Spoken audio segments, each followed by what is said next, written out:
Hi, this is Chris Kalenda. My colleagues and I at Strategic Leaders Academy are really excited to see you in Normandy in a couple of weeks.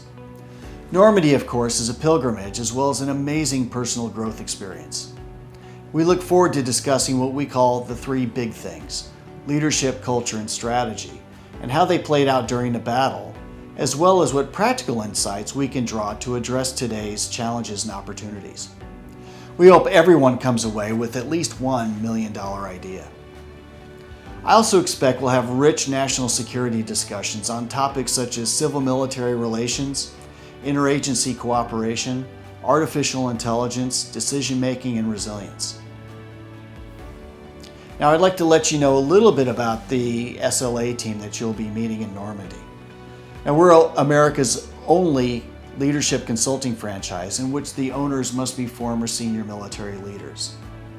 And we help select businesses and nonprofits grow sustainably by working with them to get what we call the three big things right: leadership, culture, and strategy.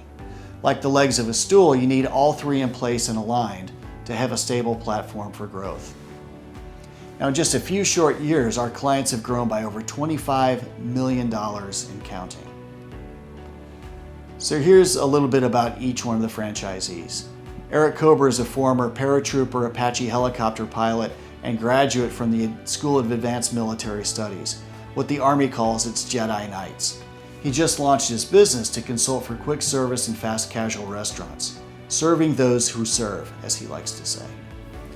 John O'Grady is a former artilleryman and brigade commander. His command in Afghanistan was so good that they were awarded the Presidential Unit Citation for Excellence. He just began his 180-day fellowship as he transitions from the Army. His consulting practice will focus on coaches and athletic programs.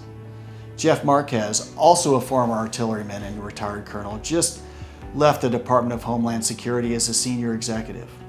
Before that, he was an acting senior director on the National Security Council. He's launching his business to focus on youth empowerment nonprofits and healthcare companies. Finally, Tom Lucier changed command and retired from the Navy as a Rear Admiral at the end of September. An F-14 Tomcat pilot and Top Gun, Tom most recently was a commander of America's Naval Reserve Forces. He will also be serving nonprofits. Nicole Kaus, my wife and our COO, coordinates our operations and logistics. She spent 15 years as a civil servant in the Department of Defense, deploying to places like Colombia, Pakistan, and Afghanistan.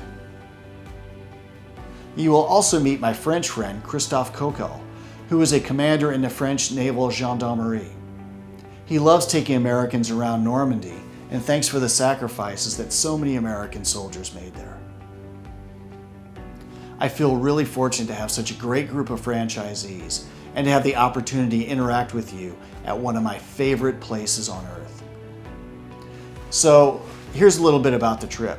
We're going to visit the batteries at Long-sur-Mer and visit the bunkers where the Allied Armada was first spotted by the Germans. There we'll discuss Eisenhower's brilliant strategy, his use of empathy, and how cognitive bias trapped the Germans into believing that the big landing was coming at Calais. We'll go to St. Mary-Église where the American airborne landings took place. We'll discuss risk and uncertainty by the chapel where Private John M. Steele dangled from the steeple by his parachute. At Utah Beach, we'll discuss the key role Teddy Roosevelt played, and we'll also see where Dick Winters led troops in his first firefight. Moving east, you'll see the cliffs where the Rangers scaled at Pointe du Hoc, which contained gun positions that were pummeled by American heavy bombers. Michelle, your father might have hit those positions. You will soon hear the stories of soldiers and leaders at Omaha Beach, which was the bloodiest place on D-Day.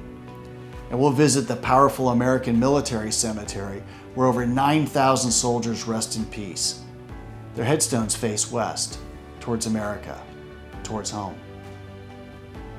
We'll also go to a place called Ray's Rock, where a friend of mine, Ray Lambert, who is a medic on D-Day at Omaha Beach, landed. You'll hear his inspiring story and the story of many others who fought there. Now, medics are significant to me. First, they save lives. In Afghanistan, my medics saved the lives of many of our paratroopers and Afghan soldiers and civilians. Second, they and all of our soldiers protect and empower those who may not be in a position to protect and empower themselves. Now this is meaningful to me because as a teenager, I was scrawny and awkward. The harder I tried to fit in, the more awkward I became. Now of course that made me an easy target for bullies. I turned to priests for help, and I was sexually assaulted. That's why I've dedicated my life to work for nonprofits, healthcare organizations, the military, and others who protect and empower vulnerable people. So that's a bit more about the people you will meet and the memories that you will make at Normandy. Here are a few to-dos before we go on the trip. First, finish reading the selection from Antony Beevor's book on D-Day. It's the best one on the market. Second, download the WhatsApp messaging service to your mobile phone and send me a message to my phone number. This will be an essential means for communication on the trip. And third, take our Which D-Day Leader Are You self-test. This will help us discuss the importance of intellectual diversity on Eisenhower's leadership team, and it's a lot of fun. Okay, we'll see you soon in Normandy.